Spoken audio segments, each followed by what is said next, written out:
নমস্কার বন্ধুরা, Dreamland cooking চ্যানেলে আপনাদের সবাইকে স্বাগত। আজকে আমি আপনাদেরকে চিকেন পিৎজার রেসিপি শেয়ার করব। খুব সহজভাবে ঘরে থাকা উপকরণে কিন্তু আপনারা খুব সহজেই তৈরি করে নিতে পারবেন, আর টেস্ট কিন্তু দোকানের থেকেও ভালো হয়। একবার দেখলে যে কেউ বানিয়ে ফেলতে পারবেন। চলুন তবে রেসিপিটা শুরু করা যাক। এখানে আমি প্রথমে পিৎজা বানানোর জন্য 3 পিস মতো স্লাইস পাউরুটি নিয়ে নিচ্ছি। এবার আমি এখানে দিয়ে দেবো 1/4 কাপ মতো লিকুইড দুধ। এখানে কিন্তু একটু উষ্ণ গরম দুধের ব্যবহার করলে ভালো হয়। এরপর আমি এখানে দিয়ে দিচ্ছি একটা ডিম। এখানে কিন্তু একটা ডিমেরই ব্যবহার করছি। আর এখানে দিয়ে দেবো 1/2 কাপ মতো সুজি। এরপর এখানে দিয়ে দেবো 1/2 টিস্পুন মতো লবণ, আর দিয়ে দেবো 1/2 টিস্পুন মতো চিনি। এরপর কিন্তু সমস্তটা একটা স্প্যাচুলার সাহায্যে খুব ভালো করে মিশিয়ে নিতে হবে। ঠিক এই রকম ভাবে সমস্তটা কিন্তু খুব ভালো করে মিশিয়ে নিতে হবে। আর আপনাদের যদি আরেকটু দুধ লাগে তাহলে আপনারা কিন্তু আরেকটু দুধ এখানে মিশিয়ে ব্যবহার করতে পারেন। এরপর একটা স্প্যাচুলার সাহায্যে খুব ভালো করে সমস্তটা ভালো করে মিশিয়ে নিচ্ছি।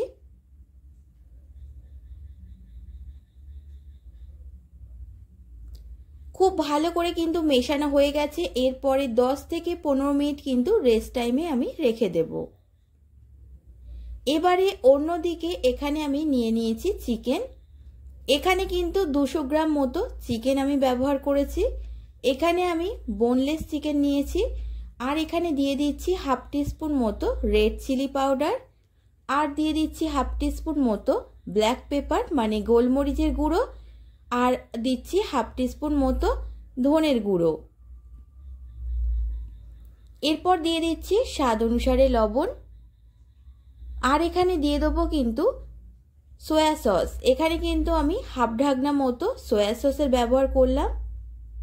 এবারে দিয়ে দিচ্ছি 1/2 টিস্পুন মতো আদার পেস্ট, আর দিয়ে দেবো 1/2 টিস্পুন মতো রসুনের পেস্ট। এরপর আবারও সমস্তটা স্প্যাচুলা দিয়ে খুব ভালো করে মিশিয়ে নিচ্ছি। সমস্তটা মেশানো হয়ে গেছে, কিন্তু এখানে লেবুর রসটা কিন্তু ব্যবহার করতে হবে। আমি এখানে অল্প লেবুর রসও ব্যবহার করেছি। এরপর অন্যদিকে একটা ফ্রাইং প্যান গ্যাসে বসিয়ে দিলাম। এরপর এই ফ্রাইং প্যানটার মধ্যে দিয়ে দিচ্ছি সাদা তেল। এখানে কিন্তু 1 থেকে 1.5 চামচ মতো সাদা তেল দিয়ে দিলাম। সাদা তেলটা দেওয়ার পর এই যে চিকেনটা ম্যারিনেট করে রেখেছিলাম সেই চিকেনটাকে কিন্তু একটু ফ্রাই করে নিতে হবে লো টু মিডিয়াম আঁচে।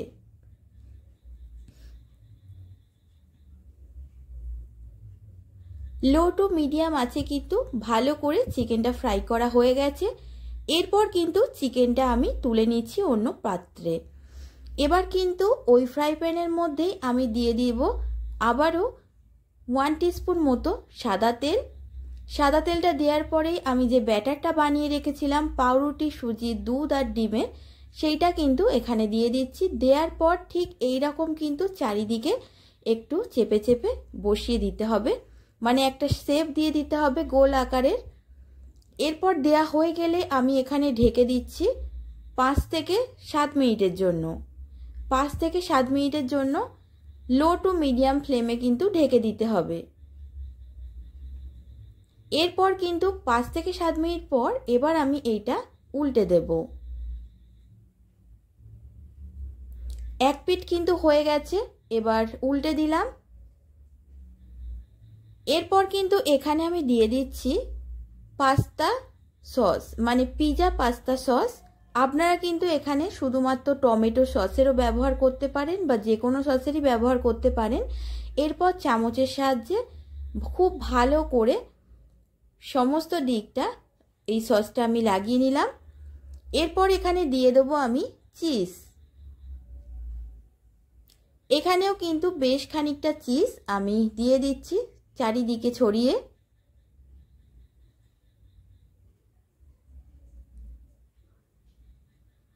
এরপর চিজটা দেয়া হয়ে গেলে এখানে আমি দিয়ে দেবো ফ্রাই করে রাখা চিকেনগুলো। এরপর সমস্ত ফ্রাই করে রাখা চিকেনগুলো ওপর থেকে সাজিয়ে দিলাম। এবার আমি এখানে দিয়ে দেবো ক্যাপসিকাম কুচি। ক্যাপসিকামগুলো কিন্তু সুন্দর করে আমি সাজিয়ে দিচ্ছি। আর ক্যাপসিকাম দেওয়া হয়ে গেলে এর ওপর থেকে আমি দিয়ে দেবো পেঁয়াজ কুচি।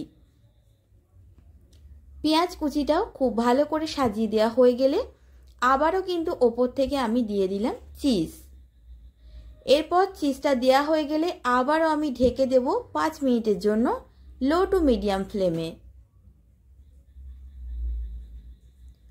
5 মিনিট পর আমি দেখাচ্ছি, দেখুন চিকেন পিৎজার রেসিপি কিন্তু একদমই রেডি হয়ে গেছে।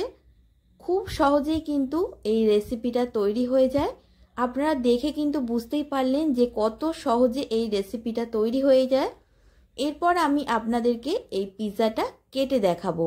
এই পিৎজাটা খেতে কিন্তু খুবই দারুণ টেস্ট হয়।